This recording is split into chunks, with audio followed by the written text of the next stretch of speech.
Regresamos a Punto y Contrapunto. Frente a una plaza de la Constitución dominada por el silencio, anoche el presidente Andrés Manuel López Obrador dio el grito en honor del 210 aniversario de la independencia de México.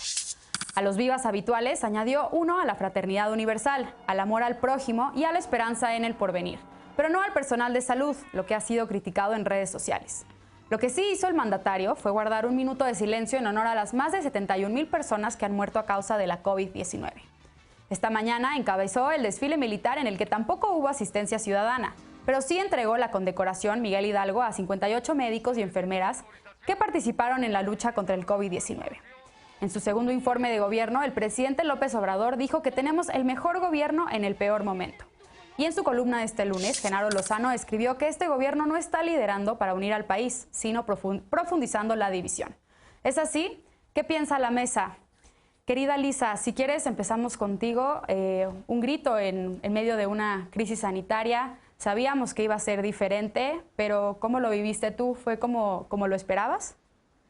Pues mira, el tono fue solemne, creo que se agradece justamente en el medio de la crisis sanitaria y con las más de 70,000 personas fallecidas, con todo el sufrimiento social que eso ha implicado y sobre todo con todo el sacrificio que ha implicado para el sector salud, para muchísimas personas que trabajan en los servicios de limpia, en servicios públicos, el Poder Judicial, que tuvieron que regresar a sus labores antes que todos nosotros, que tenemos el privilegio justamente de poder todavía guardar la sana distancia.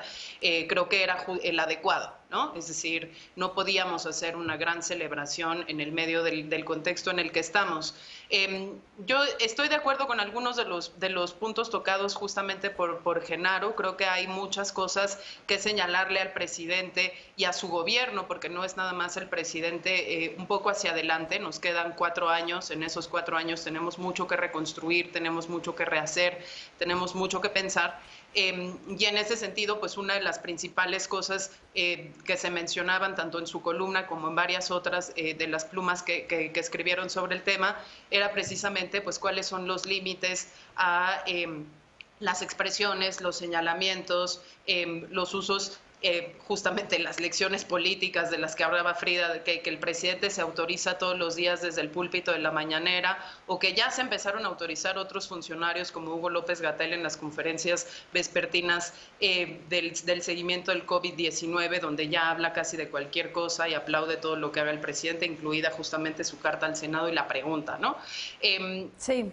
¿Cuáles son, como digamos, las cosas pendientes? Pues las cosas pendientes justamente tienen que ver con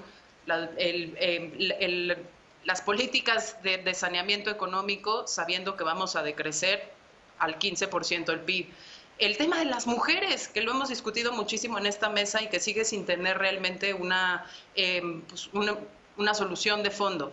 Viene ya la presentación, o se acaba de filtrar el Programa de Derechos Humanos 2020-2024, que también me parece que ahí hay grandes deudas importantes, porque aunque la Secretaría de Gobernación presenta muchísimas acciones, pues habiéndole quitado todo el presupuesto que proponen en el PEF 21, quitarle a la Secretaría de Gobernación, quién sabe si nos vaya a alcanzar para eso, y muchísimas otras cosas. Sin embargo, bueno, celebro que el tono haya sido solemne y lamento muchísimo las bromas de las que fue presa la primera dama. La verdad me parecieron todas ellas de muy mal gusto para el momento que estamos viviendo. Bien.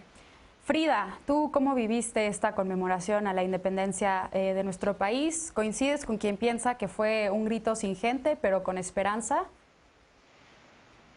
Coincido en que tenía que ser sin gente, habría sido irresponsable que fuera de otra forma. Claro. Afortunadamente sabemos que en estas condiciones, en muchos momentos, ha habido reuniones, ha habido mítines, han empezado campañas, a pesar de que seguimos en semáforo naranja y que estamos en alerta. Entonces, sí fue un grito triste, me parece que el tono fue apropiado, hubo bastante prudencia, me pareció muy correcto que el día de hoy en el desfile se diera un minuto de aplausos para el personal médico, un minuto de silencio para las personas fallecidas, para las familias principalmente, y yo creo que lo que más rescato de este grito es que la prudencia se pudo sobreponer ante cualquier crítica, y me ha parecido muy lamentable que, pues como cada año, muchos medios de comunicación y muchas personas en redes sociales se hayan inclinado por las críticas sexistas y misóginas al criticar el vestuario de la esposa del presidente, Beatriz Gutiérrez Müller. Y lo menciono de esta forma porque desde hace muchos sexenios hemos visto a primeras damas que están en un lugar en donde sus vestuarios antes eran únicamente una especie de desfiles y desde ese momento era algo de muy mal gusto, muy sexista y muy estereotipado criticar. Pero en este momento que tenemos a una mujer que además de eso siempre busca llevar en su vestuario cultura y arte o sea, de todos los pueblos originarios, cosas artesanales, pues es todavía peor que se le critique de la forma en la que se le criticó. Y un poco coincidiendo, hay muchos mensajes que se enviaron y el día de hoy principalmente hubo un detalle que para las autoridades militares no fue pues recibido muy bien en cuanto al pase de lista de todas las personas que se encontraban en el Zócalo, y creo que ha sido un festejo muy equilibrado, pero principalmente que le da su lugar al personal de salud, que definitivamente son a quienes se les tendría que agradecer toda la contención que están dando a esta crisis a pesar de la limitación de recursos que tienen. Bien. Alfredo, ayer desde tu cuenta de Twitter hacías alusión al Viva la Justicia que hizo el presidente López Obrador. No sé si quieras opinar algo al respecto y, por supuesto, ¿cómo viviste tú este grito? Sí, pues sí, justo el minuto de silencio, todo el silencio que fue lo que quisieron transmitir de mejor manera, a mí me estremeció. La verdad, ver un Zócalo lleno, cuando yo todavía tengo, desde luego, como muchas personas, el recuerdo del año pasado. Yo el año pasado fui al Zócalo, intenté entrar al Zócalo para ver el grito y desde luego que vi a toda la gente desbordada y feliz, y era una verbena pues muy interesante. Que pues por supuesto el contraste es absolutamente impactante, bien por la solemnidad y pues como dices, cuando está bien ampliar o no veo yo mal meter en los vivas una serie de cosas o aspiraciones que tenemos o que nos dan identidad, pero el viva la justicia seguido de viva la democracia, pues cómo no nos va a sacar ronchas después de que el presidente, justo como decíamos en el bloque pasado, mandó a consulta la justicia el mismo día. Y todo lo demás, todo lo de este día, el desfile militar, tiene sus elementos interesantes para analizar, como el hecho de que la Sedena hoy tuitea en el pase de lista de las Fuerzas Armadas que estuvieron en el desfile de hoy a la Guardia Nacional. A la Guardia Nacional como parte de las Fuerzas Armadas, en una confesión pues implacable que no nos deja a lugar a dudas de la simulación de lo que es una supuesta Guardia Civil, pero que está tan arraizada en Sedena, en el Ejército, que hoy hasta la propia Sedena lo reconoce como parte de sus órganos, ¿no? Bien, y finalmente, Eder, tú coincides con los compañeros, ¿fue el grito más triste, como lo señala Genaro Lozano en su columna? Pues no, a ver, sí es triste por la situación, la coyuntura en la que estamos, global, en la que pues tenemos que tener estas circunstancias tan complejas y tan complicadas. Por supuesto que es triste que no podamos abarrotar el Zócalo y celebrar con el presidente de la República con una verbena como cada año, bueno, como el año pasado sucedió.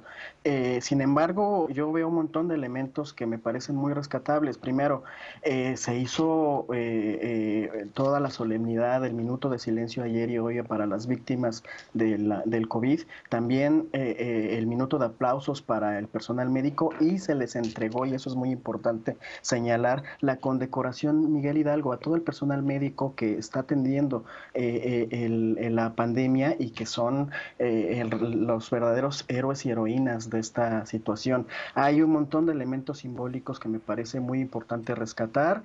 El tema de la evocación y el diálogo que hay entre el presidente de la República y el pueblo. Esta llama que se puso, no la flama que encendieron, en el centro de la plancha del Zócalo estaba el mapa de México y estaba esta llama que representa el Pípila, que fue, aunque porque parece que no fue una persona, sino varios obreros los que quitaron o derrumbaron la puerta de la Alhóndiga, la Alhóndiga de Granaditas. Sí. Es una evocación al pueblo, al obrero, al quienes sacan adelante los procesos de transformación, pero también la vida cotidiana de este país. Y en respuesta, porque fue un diálogo bilateral, el pueblo también respondió de manera impresionante con la junta de firmas, que ojo, los plazos no los puso el presidente, eso fue la ley y como lo marcó, y coincidió con que fuera el 15 de septiembre la fecha mortal para entregar las firmas, y que se juntaran 2.700.000, un poco más de firmas. Es una respuesta popular. El que al final, el 14 y 15 de septiembre, vieran las filas y filas de gente queriendo comprar los boletos para la rifa, es una respuesta popular. Pero yo creo que la respuesta popular más interesante fue la disciplina de la gente, que no salió a abarrotar las plazas públicas, que no insistieron en entrar al Zócalo o a cualquier otra plaza pública, porque entienden la dimensión del conflicto pandémico que estamos viviendo. Y ahí también hay un diálogo. Por supuesto que a la oposición le da risa esto, pero es algo que impresiona y personalmente me conmueve mucho. El pueblo sí estuvo en el grito de la independencia ayer, aunque no físicamente. Y sí, que viva la esperanza en el porvenir. Bien, Lecona, ¿querías agregar algo? No, pues realmente esta romantización de los disparates presidenciales que hace Eder, yo creo que Eder ha de tener en este momento absolutamente claro de dónde vino el dinero para los premios de la rifa, ¿no? Sería muy bueno que nos lo explicara. Yo cedo estos segundos para que Eder nos explique cómo es que no hubo daño patrimonial al Estado por esta tontería del avión presidencial. Cuéntanos, muy claro. Cuéntanos. Hay una de las cosas, cállate y te cuento. Hay una de las cosas que a mí me queda muy clara, que algunos de los premios se vayan a escuelas rurales, a hospitales, perfecto. O sea, sí, lo que no se fue a todos los hospitales. Y el que el dinero de los premios venga de la institución para devolver al pueblo lo robado, es decir, de lo que se robaron los corruptos, de lo que se robaron los mafiosos, qué delicia de proceso. Además, otra y quedaron tablas, ¿no? O sea, no hubo daño patrimonial, según tú. ¿Puedes decirlo o no? ¿Tú quieres hablar? Habla. Tú que estás te pregunto, ¿hubo daño patrimonial con este disparate o no? Hoy tenemos el grito de Lecona. A ver, si quieres, termina tu intervención, Eder. Termina tu intervención.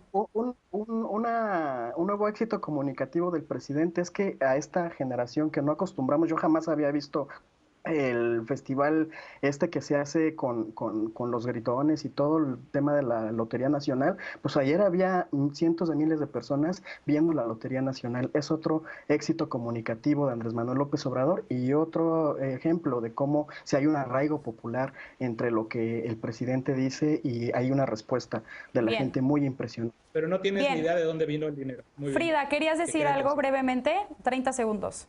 Muy brevemente, que justamente los ejercicios que comenta Eder son un ejemplo de cómo es que, a pesar de todo el contexto, pues el presidente ha intentado generar ejercicios para la unidad, porque definitivamente tanto la rifa del no avión como la recolección de firmas, pues lo que buscaron de nueva cuenta fue formar cierta unidad y poner en el centro cuáles son sus prioridades, que son el combate a la corrupción y pues en este momento abastecer de recursos a los hospitales. Y a mí me da mucho gusto que en esta rifa hubo hospitales que se sacaron el premio y hubo una escuela rural que sacó 20 millones.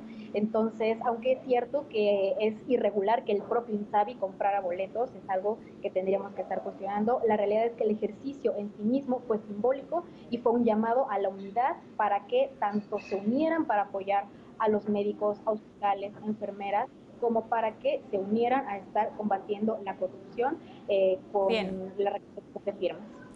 Bueno, pues se acabó el tiempo de discusión para este bloque. Vamos a una nueva pausa. José Reyes Baeza, exgobernador de Chihuahua, es investigado por la Unidad de Inteligencia Financiera por el presunto desvío de 129 millones de pesos del ISSSTE, pero dice que no ha sido notificado oficialmente. Además, César Duarte, detenido en Estados Unidos, no consiguió la libertad bajo fianza. ¿Enfrentarán realmente a la justicia? Regresamos con esto a Punto y Contrapunto. No te vayas.